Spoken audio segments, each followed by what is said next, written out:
Today, we wanted to spend a fair bit of time talking about your mindset and how to navigate through tough times right now. So, we've just both poured ourselves a nice cup of herbal tea. I've got a green and lemon. What have you got there? I've got some strange bush herbs. We were up in Cairns last week and it actually looks like blood red, this tea. It's some weird Australian bush herby stuff, but it's actually delicious and I think it's super good for me as well. I've been on this herbal tea bandwagon for ages now. You see me in the office. Well, when we're working in the office, we're working from home now. Um, I have probably like 3 or 4 herbal cups of tea a day.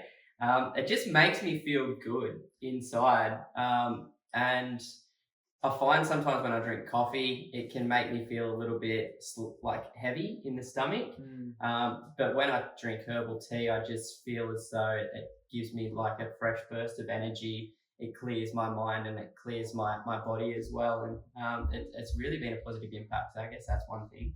You know, honestly, before filming this video, if you had seen me 5 minutes ago, I was like freaking out, almost crying, just because at this particular point in the market cycle, it's very triggering for me personally. It's been a story that I've had in my mind for 10 years now, which is market crashes. I've read so much about the history that it's triggering. I spent literally the last 2 years talking about this with my psychologist, and then, you know, just the little things that we've done, going upstairs, taking a moment to make a tea, giving my kids and my wife a cuddle, like looking at my dog and looking out at the backyard, Listening to some music. listening onto some music, taking a few breaths, like smiling, actually shaking, which is something that I learned at yoga last week with you, where animals in the wild, like if 2 dogs fight, you see them like shake it off, or if like 2 ducks fight, they like shake their feathers out.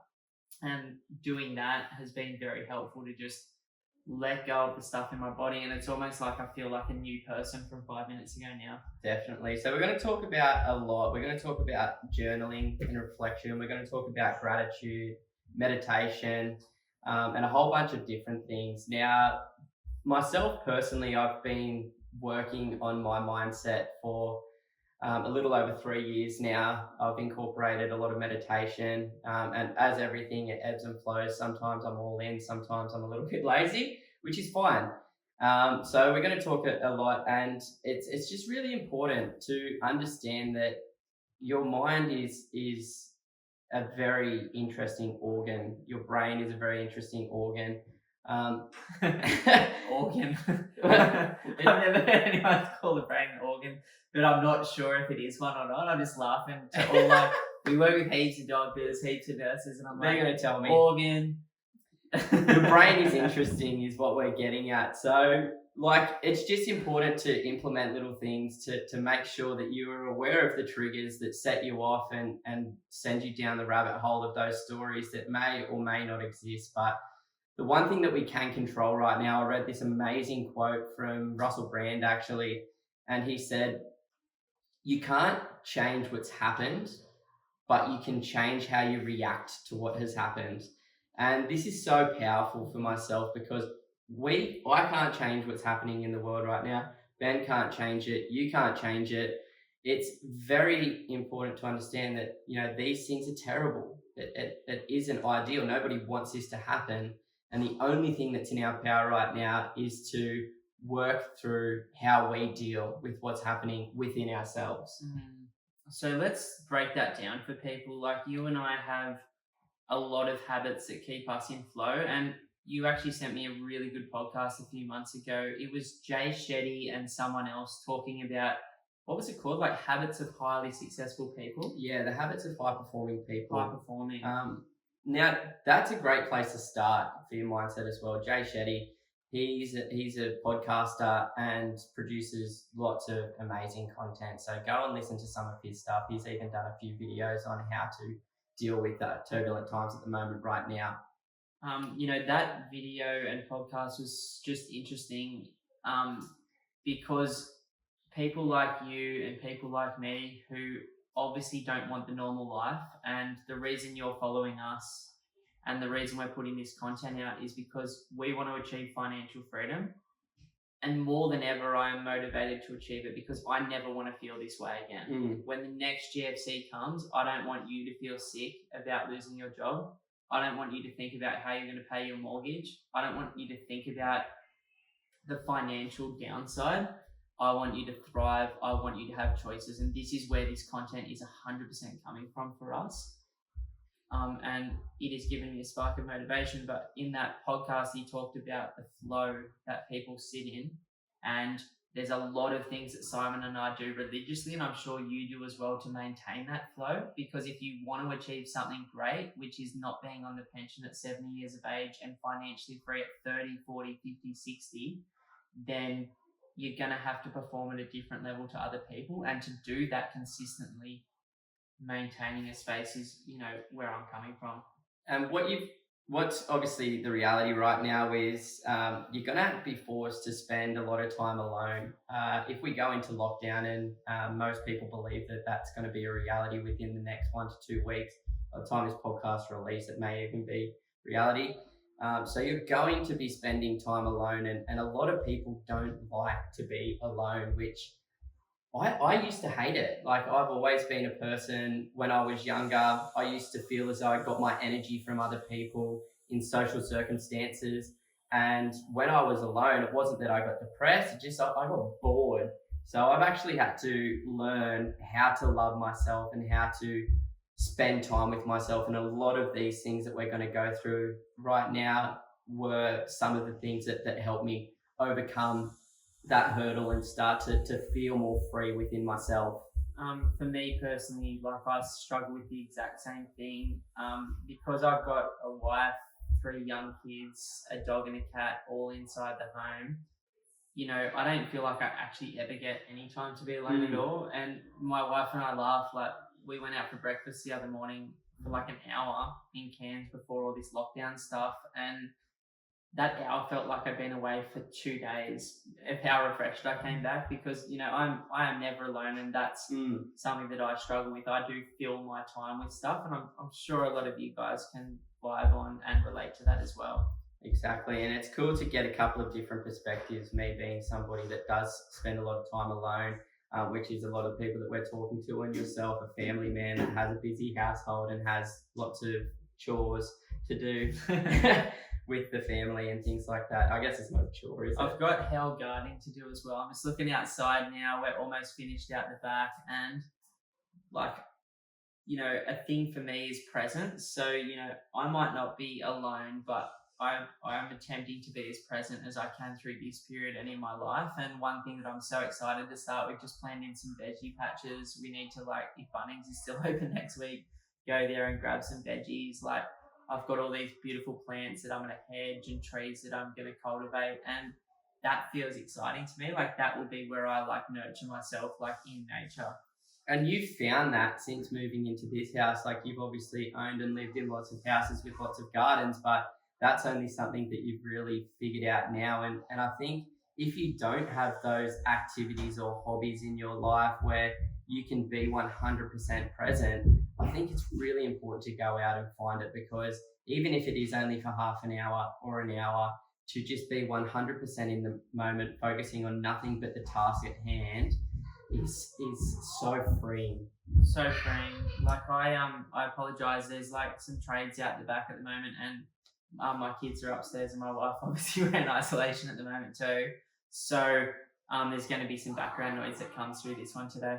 Now, the first thing that I wanted to touch on, and I've actually only just re-implemented this into my life, and it's journaling and reflection. Now, journaling isn't writing a book. Journaling isn't writing a thesis. Journaling isn't writing a report. I saw your journal. It started with Dear Diary. And I saw a letter to Dolly Doctor as well. Oh, no. Everyone knows now. But look, journaling is just a mind dump. It's to get what's up there on the paper. It's for you and you alone. Ben shouldn't be reading my Dolly Doctor entries. But he does anyway. I guess brothers, see a lot. But yeah, it's to get what's up in your mind out into the world and onto the paper, so that you can start to recognize those patterns. Now, I just jumped onto Amazon and bought a gratitude journal from there.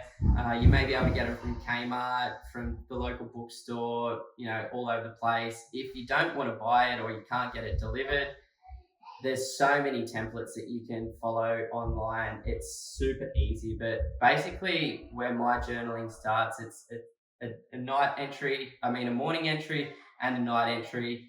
In the morning, I like to talk about what I'm grateful for at that given time, what I'm looking forward to for that particular day, how I'm going to implement gratitude throughout that day, and just a couple of notes as well. So it literally takes 5 minutes. It may only take you 1 minute, depending how much you want to write down.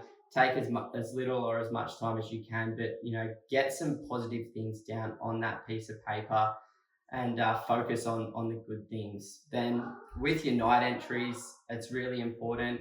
For this particular journal that I've just bought, it asks me how I felt throughout that day and gives me a whole bunch of positive and negative emotions. It asks me to write some notes as to why I feel like that. It asks about a positive thing that happened in that day. And it's been really helpful. And the first couple of days I started with just a few little notes, and now I'm about a week in. I'm filling up the piece of paper, and it's just pretty much writing all over it, because once you create the habit, once you get into the flow, once you start pulling the stuff out of your mind and putting it onto the paper, it just starts to go. I love that, man. Like, I remember reading the 4-Hour Workweek about 15 or 10 years ago, maybe, can't remember now, and the 4-Hour Body, which are two books Tim Ferriss wrote. And he talked about the very first thing he did in the morning was smile, which I've heard from other people too. And then go straight to his journal. Now, Tim used it in a different way. Tim used it to actually dump all of his negative lizard brain ideas. So I don't know if that's positive or negative if you believe in intention setting and the law of attraction, but he would dump his, I'm worried about this, I'm worried about that, I'm worried about this. And naturally, when you dump that stuff, I've done this personally, you automatically start after about half a page to a page of putting all your fears out there to go to I'm grateful for. And it's a very powerful exercise. I think I'm definitely going to incorporate that over this period, however long it lasts, 6 months, a year and a half. I just recommend to every single person, give it a crack. Don't, like, we're all for implementing anything into our life that's going to make us feel better. I can guarantee that implementing this into your life is going to make you feel better and make you feel clearer and make you less fearful. It also helps me sleep at night as well, because I know that I've taken the shit out of my mind and put it onto the piece of paper. I love that. So what's the next one? The second one is gratitude. So being grateful is just the godsend to this world. Now, I consider myself one of the most positive people that I know. Like, I know that's probably half of my own horn, but no, it's true. But I am an overly optimistic and positive person. I guess it comes from our dad and just, I don't know, the way that I've set up my life. But you've implemented this into your world. I've just helped our mum implement it into her world as well, because she can go the opposite way sometimes. Yeah, for sure. So gratitude is simple. 3 things a day. You start in the morning, you write down 3 things that you're grateful for. Start simple. I'm like grateful for this cup of tea, for example. Like, it's actually super weird but nice. I'm so grateful that this morning I went outside and I put the plants in the right position. And I'm grateful that instead of my normal white boring wall at work, you get to see like my beautiful home that's like a 6 setting. It's that simple. It doesn't have to be deep and meaningful. It's just beginning to observe the good things in your life. And even hearing you say this, man, because I was actually worried as to whether I should shoot this video today or not, because my mindset, obviously I suffer from anxiety, is very flared up at the moment.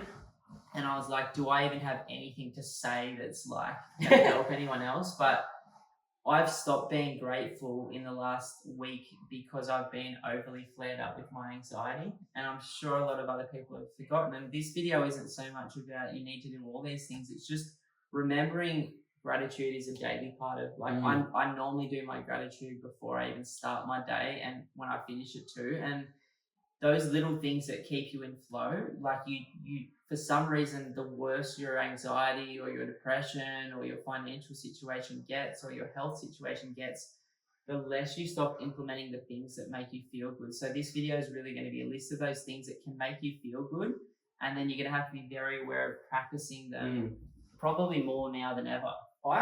The funny thing is, gratitude is the easiest one to implement.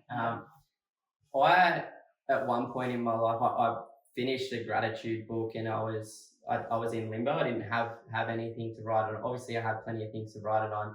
But what I found myself is I would write it on the screens in the shower while I was having a shower. So I'd write it in the steam on the showers. So, start there, even if you're not doing it already. So gratitude is epic. Gratitude is the best. And stemming into the next thing that has probably had the most profound impact on my life is meditation. Probably for yourself as well. One thing that the guy in the podcast with Jay Shetty talking about the habits of high performers, and I'm sure if you've ever listened to a YouTube video, a podcast of any successful person, there is one thing that they all have in common: they all meditate. I think out of the this high performance guy studied the top 10% of performers across all industries, businesses and sports. The biggest research on high performers ever done. And the top 1% of those people, of the top 10%, all meditated. And I think the top 10% did regularly as well. Like it's a key characteristic. Now, I don't necessarily sit down and meditate. I do yoga every morning, and I see that as personally active meditation. Yeah. But, for other people, that wouldn't be true meditation. Like, sitting and being Zen might be the way that they do it, or guided meditation. This is the thing. Meditation is quiet reflection. It isn't sitting down and going, it's not what you think it is. It's not about shutting your mind up, because I can tell you, even the best gurus in the world, they cannot shut their mind up. We have over 50,000 thoughts a day as a human being. So they're not going anywhere. So don't think that you can't meditate because when you sit down for 5 minutes, you can't quiet your mind. It doesn't happen. Most of these yogi guys take 10, 15 minutes before they even get to a point where they have slowed their mind down, let alone stop it. So it's not about stopping. It's about spending time within yourself, reflecting on the lizard brain, reflecting on the thoughts that are going through your mind at any given time, breathing and moving on, accepting and moving on. So, there's so many great guided meditations online, on YouTube. You can implement it in any way in your life, whether it's just yoga, stretching, sitting quietly, laying down in your bed quietly, having your morning cup of coffee or morning cup of tea and just sitting quietly with yourself. Start with 1 minute a day until 1 minute becomes boring. Then start with 2 minutes, then go to 3 minutes. And all of a sudden, in a month's time, you'll be sitting down for 10, 15 minutes a day meditating. Like, don't go out there thinking that you need to sit down for an hour and meditate by yourself. It's so hard to find that time, especially yourself, being a father, being a business owner, all of the things that you have in your life. It's so hard to find that time. So don't set unrealistic targets. Start with something that is so easy to do that you will just naturally increase it. So literally start with 1 minute. 1 minute of I am sitting down, I'm going to breathe deeply, and I'm going to meditate for this short period of time. Start with that, and then you'll be unbelievable. It'll be unbelievable that within a week, you'll probably be doing 5 minutes a day. I wanted to talk about some of the things that I've been using. Like, as someone who's gone through what I would classify as like severe anxieties, to the point where like I felt like really awkward even seeing people in person and stuff, or picking up the phone, like, and still functioning, like still running the business, still like being a family man, still seeing friends and family members and stuff, but feeling so uncomfortable doing it all. Like, a lot of people would be dealing with anxiety in its most extreme form right now because of whatever the stresses that you want to call them are right now, whether it's the health one, whether it's the economic one, or whether it's just like me. Like, I know stuff's going to be fine. I know that heaps of you guys are going to reach out to us this year and we're going to help you take advantage of one of the best markets in the last 50 years or the last decade. Like, I know that our business is going to be cool. I know that my financial position's solid because of 15 years worth of hard work. It's just the anxiety in my lizard brain is flared up and it's jumped onto this idea. And so the mind stream, or that chatter that Simon's talking about, has been allowed to talk more than it normally would. And I've hooked onto these ideas, and all of a sudden I've got the struggle switch or the anxiety on. So things that I've been doing which are super useful if this is the first time you've got that anxiety is, firstly, identifying my thoughts as not being a part of me. Now, you are not your thoughts and I'm not my thoughts. My dad says this to me. He's like, everybody's mind and body is like a blue sky. And he's like, you don't attach when you see a cloud go past the blue sky.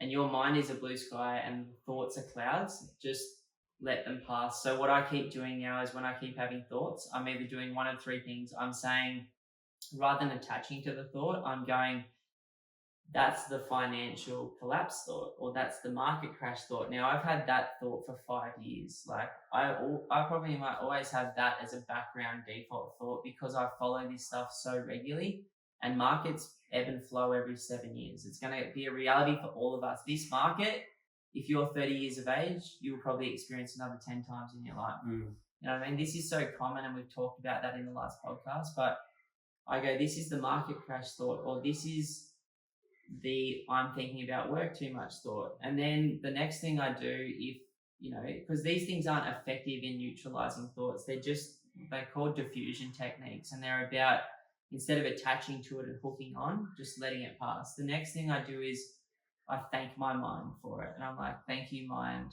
Or if I'm thinking, I just say thinking and I nod and I acknowledge the thought.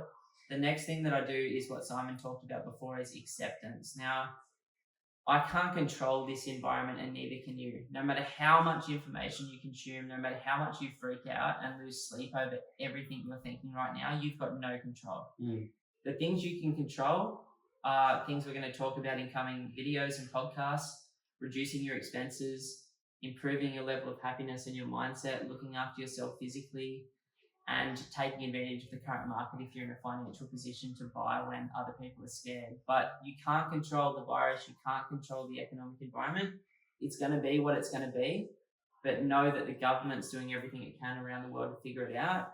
And people like me and Simon are going to be here to help you. So the first one is acceptance. And then the second one, which I've learned from yoga, is just complete surrender. Now, I'm practicing that all day at the moment. Like, I'm just like, I surrender. Like, there's nothing I can do. I surrender. Then if I'm having a really, really bad flare-up, I do what they call a body scan. And I just shut my eyes and I breathe and I focus on the breath. And I just go top to bottom through my body, and anywhere that feels stressed out or anxious or tight, I don't think about it. I just observe it. What does it look like? What does it feel like? And then I breathe light air around it. These things are so helpful. On top of that, morning routine is super important. So one thing that I've stopped doing in the last week is waking up and going to bed at a consistent time. But every professional athlete in the world or motivational speaker goes to bed at the same time, wakes up at the same time when they need to be on to peak performance. And you hear, like, from Tony Robbins to Conor McGregor to Donald Trump, these people do these things religiously, to Richard Branson, when they need to be in the zone. Now, you need to be in the zone for the next 6 months, and you need to get through this period of time. And eating your way through McDonald's or binge watching your way through stuff is one way to do it. Another way to do it is a great morning routine. So I get up at 5:30. I have half a litre to a litre of filtered water. I then have a cup of tea, do yoga, have a celery juice, and then do my stretches, and then I have food. And that's a hell of a lot of morning routine, but in a place where I'm so unbalanced at the moment. And I know there's a lot of parents out there going, F you, Ben. Like, I've got 3 kids. I've got multiple businesses going on. I've got multiple stuff going on in my life. I take that time and it's selfish, but you need to protect yourself right now so you can be the strongest version of yourself for you or your family and your friends, and be the person who chooses to live along above the line. Simon's got a heap of other stuff, but the last thing I wanted to say is last week when all of this really started to kick off, Lisa and I decided that we were going to go through this at a higher frequency and a higher energy level. Now, the media or some of the emails that I receive from like advisors freak me out and flare me out because this is an old thought. But because I know that it's an old thought, I can observe it and not hook onto it as much. But most of the time now, I'm choosing to live above the line. I'm taking responsibility. I'm taking accountability. I'm moving forward in the direction of my dreams. I'm going to buy multiple properties this year because it's the year to do so. I'm making decisions in my day-to-day life towards things that make me feel better. I know that my body right now wants to eat shit food. It wants to stop training. It wants to wake up late. It wants to only talk about work and only talk about the virus and only talk about the economic impact. And it wants to hook onto like me going to bed really late. But I know that all of those things are triggers. Maybe for some of you, it's gambling, it's alcohol, it's treating your partners or friends in your life or your wife or your husband poorly. It's taking it out on your kids. It's taking it out on the person on the other side of the phone who has no idea what's going on in your life right now. It's taking it out on the person that's Centrelink. But if we all take responsibility now and live above the line, everything will change. And what the Prime Minister didn't say that I wish I could say if I was him is the Australian way and the Australian values is to come together in the worst times. We are strong. We are like beautiful people who give a fuck about each other. Let's like lift above this. Like, let's look after ourselves. Let's make sure we're doing the right stuff health-wise. Let's sort this out. Let's keep supporting Australian businesses. Let's keep moving forward with our plans. And let's look after ourselves as opposed to go the other way right now, which would be so easy to do. I love that, bro. I'm sure a lot of people probably feel the same way. Yeah. You know, that's one thing that I thought he didn't touch on too much in both of those things is, you know, how we can come together, and both of us have made a conscious decision to become part of the solution and not part of the problem. And I actually challenge all of you to be part of the solution and not the problem as well. I wish I could touch you now because we can't touch. We can with that too. But yeah, man, like, let's become part of the solution and let's figure this out together. Let's get through it stronger. And for those of you in strong positions, let's smash it. Yeah, I'm going to buy the best properties this year that I've bought in my entire life because 50% of people aren't thinking about it right now, and that is insane. So exactly. What else have you got, man? I'm excited to hear. Yeah, so those first three are really important, and if you can only do that, then I'm sure you're going to see a positive impact in your life, and that's journaling, gratitude, and also meditation. You were mentioning a couple of things as you were talking just before, and it kind of triggered a couple of books that I read that really helped me understand my mind. Epic idea. If we're all self-isolated, let's go through some of that. Yeah, so the first one I read, I actually listened to it on Audible, and Audible is an awesome platform to be able to digest information and books. I've listened to so many books on there, I love it. But it was The Monk Who Sold His Ferrari. So this was a guy who lived that corporate life in New York, was wealthy as anyone could be, you know, had the picture perfect wife, family, all of this, and he literally just almost died one day and decided to go, fuck it, I'm out of here. Went to India, lived with a guru, learned about all of these techniques and the mind, and then went back and spread that word to all of his corporate friends and things like that. So The Monk Who Sold His Ferrari, go out there, listen to it. It's a super small, easy book to read.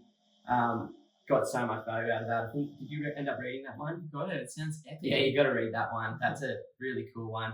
And then the other one is The Untethered Soul. This is one that my best mate and one of our clients as well, Josh Davo, bought for all of us actually. Bought a copy for Ben, for me, for Crystal, our sister, and also our mum. It obviously had a huge impact on his life, but this book, The Untethered Soul, really gives you an understanding of how the mind actually works, what it actually is, and how to deal with everything that goes on in our world in the right way, So they're two books to really, really go out and buy and read. And both of them are very simple and easy to read. Like you're not reading hundreds and hundreds of pages. Like they're both easy to digest, short paragraphs, short chapters. Pick it up for 30 minutes, smash through 3 or 4 chapters, put it back down. Which I love those books as well. Same. I like Simon, like watching stuff. I do like reading as well. Like a book that's completely changed my life is called The Happiness Trap. That's more a book for people suffering serious anxiety, and it is a whole new way of looking at things. It's taken me like a year and a half to read, and I'm still only 2/3 of the way through because every page has a practice.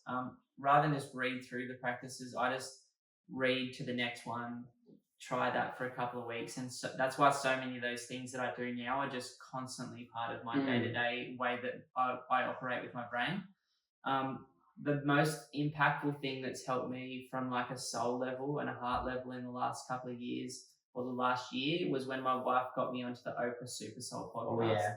Now she is incredible, a billionaire, self-made, but she is now getting people like Bradley Cooper through to Lady Gaga, through to Deepak, through to Eckhart Tolle. The series that she did with Eckhart Tolle, where she actually went through each of the chapters in his book, A New Earth, changed my life and has completely changed my approach to anxiety, to ego, to pain and the pain body, to anxiety, to my relationship with my children and the earth. I also listen to a lot of Wayne Dwyer stuff on YouTube. There are some really, really good ideas out there, and this is a beautiful time to reflect, to get some new ideas, and to help yourself. Because mark my words, like which are my dad's and my mum's, this is, and Phil Anderson's, a complete change in human history is happening right now. The world will never ever be the same as it was a month ago, ever again. And I think people are actually going to pull together through this, and it's going to change the way that we live forever. I think it's even if people just wash their hands, the average life expectancy in the developing countries around the world should increase by about 15 years. It's going to have that massive an impact on people, just hygiene and space. It's going to be amazing long-term what comes out of this. There will be positives, and there always is. There's always something good that comes out of a bad situation. I think that's really important to understand through these times, is that, through suffering, we become better people. And everything that's happening right now hurts, and it's scary, and it's uncertain, and we're anxious. But in 6 months, hopefully, maybe 12 months, maybe 18 months, maybe longer, we don't know yet, it will pass like the wind does, and we'll be able to move on and keep doing, what we want to do, and hopefully in a better way. There's 2 quotes that have been very important for me, and one of them's on my vision board at work, and it's a quote by Bruce Lee, and it's, "This too shall pass." That's very, very important. This will pass. The other thing that is super important, which I can't remember if it's a George Soros quote, but it's definitely one of the top investors, maybe Benjamin Franklin, of all time. And it's like the craziest thing to, like, I don't know the words word for word, but the basic theme is, the most dangerous word in investing is "this time is different." Now, you are hearing that everywhere at the moment. This is the worst day in financial history. This is the worst since the Depression. This is the worst since the GFC. This is the worst whatever. And what you need to know is that it is not uncommon. In the last podcast that we just did, we talked about the last 4 mid-cycle slowdowns before this one. There's books on this, hundreds of years of history that you can read about these things happening and what happens after them as well, and how long the recovery on average takes, and we will recover. So if you want to kind of take this information to another level, or take your dedication to your mindset and being and living a more positive life, some of the things that we really do, obviously on top of journaling, gratitude, meditation, is exercise, eating good food as well. Both of those are really important. I can't even remember the last time. I just want to talk about that for 1 sec. I was with my psychologist a week and a half ago. One thing that I don't do when things get really anxious, now again, like we're at different stages of anxiety. Like Simon doesn't receive the same levels of anxiety that I do. And I know some of you will be like, Ben, you're going too deep into this. But for those of you really suffering right now, keep eating good stuff. She said that when you stop eating, your blood sugar levels go down. It naturally creates a fight-flight response because your cortisol levels are up, your adrenaline's up, your adrenal glands are like pumping, and you go into a hunt mode or a fight mode, which is a natural default for a lot of people in these times. A lot of you, and myself included, will naturally go to either running away, which is not my tendency, or like aggressive, like more aggressive, more sharp than normal. And food can completely solve that problem. Like everyone's seen that Snickers ad with Alf. Like people get angrier. And the reason we get angrier is because it triggers a fight response. And if you want to keep yourself in a better flow, like I'm forcing myself some days at the moment to eat. I feel that anxious, but I'm forcing myself. I know that my mental capacity, because my brain's running a bit more than it normally would at the moment, is burning more energy, because your brain burns like, I don't know how much percentage, but a big percentage of your daily calories. Keep eating more regularly, and keep eating quality stuff that actually nurtures you and makes you feel better. And that will massively help through a time like this. That's huge. I think diet is massive. Like we barely eat any junk foods nowadays. And once again, it's about balance, finding that balance, and 80-20, because, we all love a sneaky little burger here or there. I'm going to say 400 bucks a week on food at the moment, because I love going out for breakfast with my family and I can't do it. But yeah, so good food, great. Exercise, whatever works best for you. Getting the body moving is so important. I don't think there's ever been a time, unless I've injured myself, where I've finished a workout and felt worse than when I did before it. Yeah, like I don't have an exercise goal, I have a movement goal, the same as Simon. Yoga, surf. Yeah. Obviously not in big groups anymore. So sorry, boys, Sunday sessions are off. It sucks because I'm about to put a spar in the backyard. We'll have to do it on schedules. Yeah, we'll do it. I'll be sitting in the spar and on Skype. Yeah. So yeah, whatever type of exercise works best for you, whether that's walking, running, some sort of movement, yoga, Pilates, all of that. At the moment, what I'm seeing on my social media is, everyone is posting their home workouts and things like that. And I think it's cool for people to share different ways that you can keep your body moving while the gyms are shut down. And just because the gyms are shut down, you can no longer go to your F45 class or your HIIT class or Fitness First, whatever you used to do. That doesn't mean that it should stop. Still find the time in your day to allocate towards getting your body moving, getting the blood pumping and building that muscle, and getting that cortisol bullshit out of your body and increasing the endorphins and the serotonin. Now, one thing that I don't know if we can stand up here, but we were doing some yoga on the beach in Cairns the other day, and the yoga chick came in and she said, I didn't have time to do my morning routine, so I just did one thing. And all she did, and I talked about it before, is she just your body. Shook. And she's like that. She shook. We did that for like a minute and a half. It was a long time, and it shakes all of the negative energy out of you. It gets the blood flowing, and it gets things moving, and it shakes the stress out of you, which is the most important thing. Animals do it all the time, and we're not talking about going and doing a half an hour of exercise at the moment. Another thing that my brain does when I'm feeling anxious is it stops me moving. Because it does everything to make me feel worse. It's like, yes, I've got an opportunity to make Ben feel bad. I'm all in. But I'm being conscious of these things every day. I've got a yoga routine. I just watch Boho Beautiful on YouTube. There's 1,000 other people you can YouTube. Adrian's amazing as well. Great. Figure out a way to do something that works for you, like push-ups, sit-ups, squats, anything. Even jumping around and shaking like a madman is like something that is good for you in these times. And each time you feel that anxiety and stress, shake it out of yourself, because you're not going to be your best self if you're carrying that heaviness around all day. You can't elevate your life if you sit in this little quiet space for the next 2 years while everyone else is fighting around you. And this is always going to be a chore until you've completely created the habits for every single one. These are habits, man, and they feel like a chore to me at the moment. Because my body's just like, stay in the room. So luckily I don't experience that. My body, I I thrive on this, and it just makes me feel so good. So I know it needs to be a part of my life. So it's always going to feel hard and uncomfortable and weird. And am I doing this right? Am I doing it wrong? You're always doing it right. You are always doing it right. There's no wrong way to do any of the things that we've just talked about. I think that's a beautiful segue into something I wanted to say, which is something our dad always says to us, and that's be gentle on yourself and be kind to yourself. Compassion. Like right now, self-love and compassion is everything. You're not a failure if you've lost your job right now. You're not a failure if the government has said that you can no longer bring people into your cafe and all of a sudden you've had to shut your cafe. No one is going to look at you any different in any way except yourself right now for something that has been forced upon you that you cannot control. Now, some people are going to be in financial hardship right now. You are still an incredible person. You are an incredible provider. You are going to look after yourself and your family, and you have a life that you are destined to follow. And this gives me goosebumps. Like, I hope your destiny is fulfilled.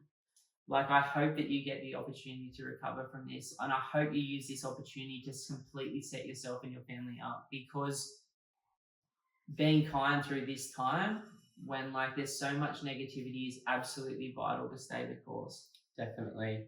The last couple of things that I did want to mention that have helped me is, and when I got back from holidays on the weekend, I jumped all in to the news and was watching it all Saturday, Sunday, Monday. And then on Monday night, I just made the decision, okay, no more mass media. It was definitely affecting me in the way that I perceive things. And I've just decided, okay, go to more credible sources, listen to the Prime Minister updates, and get your information from the right places. So, you know, maybe once a day I'll jump on the Australian government website or the coronavirus websites and things like that. And I try and avoid mass media because it's, you know, it brings up all of those fears and all of those anxieties because it looks, you know, it looks really good. You've got to remember that, like, 2 months ago, that media jumped on bushfires for 3 months. The 3 months before that, it jumped on floods. The 3 months before that, it jumped on drought. Every single night, there's murder. These are people that like suck at that part of that lower frequency, lower energy lizard part of our evolution. And the more they can scare us, the more reaction, which means the more they can charge for their advertising. And that is all they are doing. If you think there's anything else going on there but trying to bring in revenue through advertising, it is a business, the media. And the business is fear. And right now it's working beautifully. And the message is going to change from health to economic very, very quickly. And it already is. And you need to be aware that that's the next slide. And you know, as Simon said, I haven't watched the news since I moved to Queensland when I was 19. I've even had to unsubscribe from some people. I follow the people that are credible, that have been giving me good updates for 5 years. But man, there's a lot of spammy crap coming through at the moment as well that I don't need. I don't go on social media outside of posting stuff to our own channels. And this is something that I wanted to talk about as well, the last point, because just because you don't do social media, you are part of the 1% that don't, because everybody uses social media. I do. I'm sure most people out there do. And that's fine. But just make sure that you're seeing the right stuff. So try to avoid having that junk in your social media, Facebook, Instagram, whatever, Twitter, whatever you use. Like, unfollow the people that are sharing all of this scary, fearful stuff that may or may not be real. Unfollow the people that don't have a credible voice, and add positivity. Exactly. Add pages that have motivational posts every single day. Follow people like Russell Brand or Jay Shetty, or you know, these people that are trying to lift people up. Follow people that are on the side that you're on, that want to be part of the solution, and get rid of all those people that are part of the problem, because that's going to suck you back into being part of that problem. And if we want to elevate, doing that can really help. So I think at one point I had like 2,000 friends on Facebook, and I've cut that back to like 800 or something now, just to get rid of all of the stuff that didn't serve me in any way. same as my Instagram, unfollowed the stuff that wasn't serving me and added all of these beautiful pages that when I open up my Facebook or Instagram now, I actually close it down. I'm like, that was enjoyable. I learned something from that. And everyone can do it. It's a choice to the people that you decide to follow. I found about 2 or 3 years ago when I got real anxiety, I just had to cut my relationship with social media. At the same time, I unfollowed most people on my email list. Like I unsubscribed from any alerts on my phone and stuff. Those things, and I read this incredible book called Slow. I highly recommend it for all of you.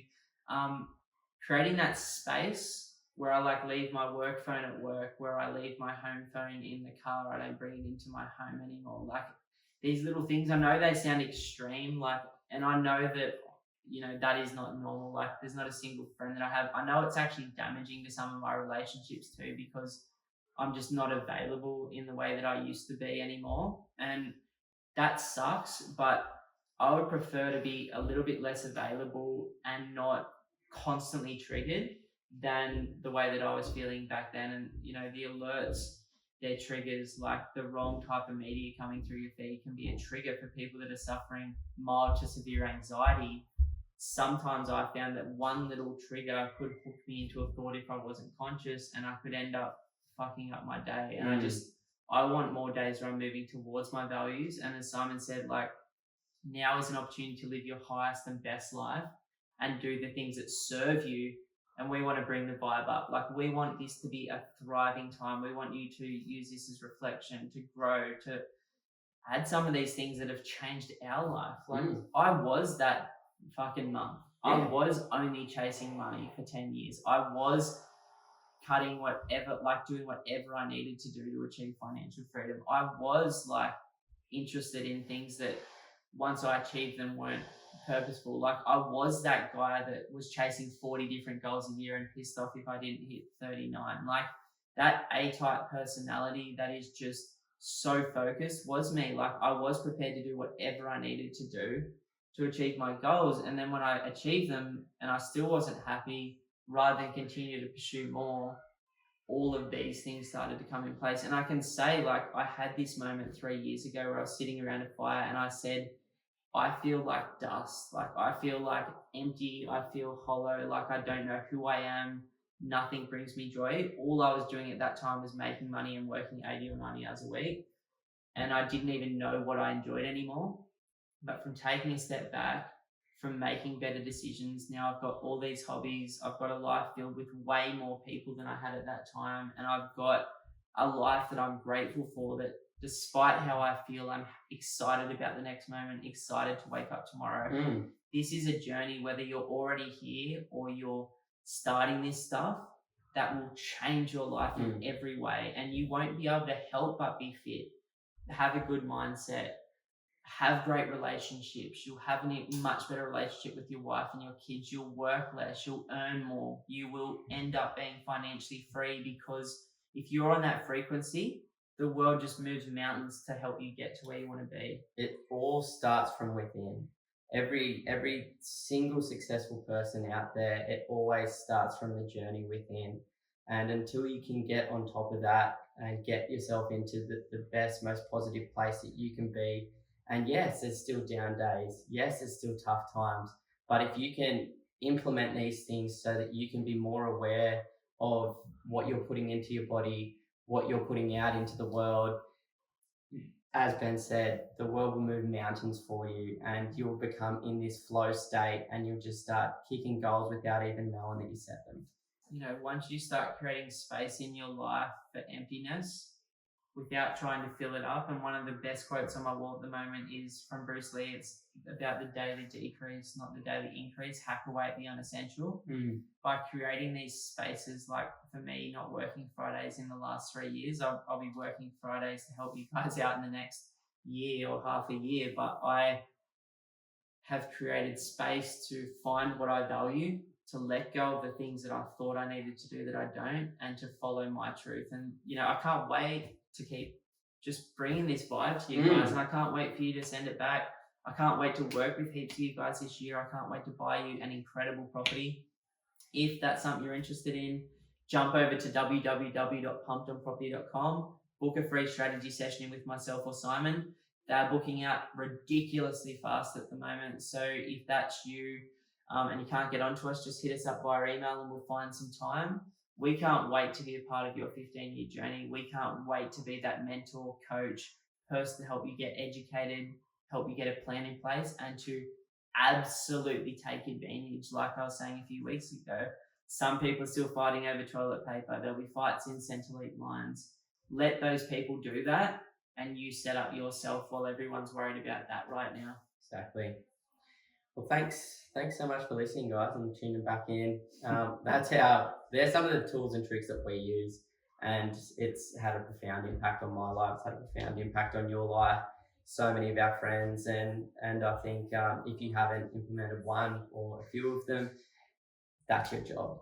Yeah, just give it a try. Give it See a try. what sticks for you. Like, I didn't implement all these in a day. No. This has been 15 years of one. I just do one little thing at a time, and Yeah. I'm very good at just doing that. Yeah. And maybe try breathing today. You know what I mean? It's Try that it. simple. Get yourself some herbal teas. Maybe don't drink 4 cups a day. All right, guys, have a good one. Please subscribe if you're watching on YouTube. Please give us a 5-star review if you're listening on one of the podcasts. Please share this with someone. Let's get some positivity out there. Let's talk about in the comments below what's making you vibe, what your morning routine looks like, what you're doing, what books are helpful for you. Like, let's facilitate a community of people living above the line. Let's be the solution and let's figure this out together. Cheers.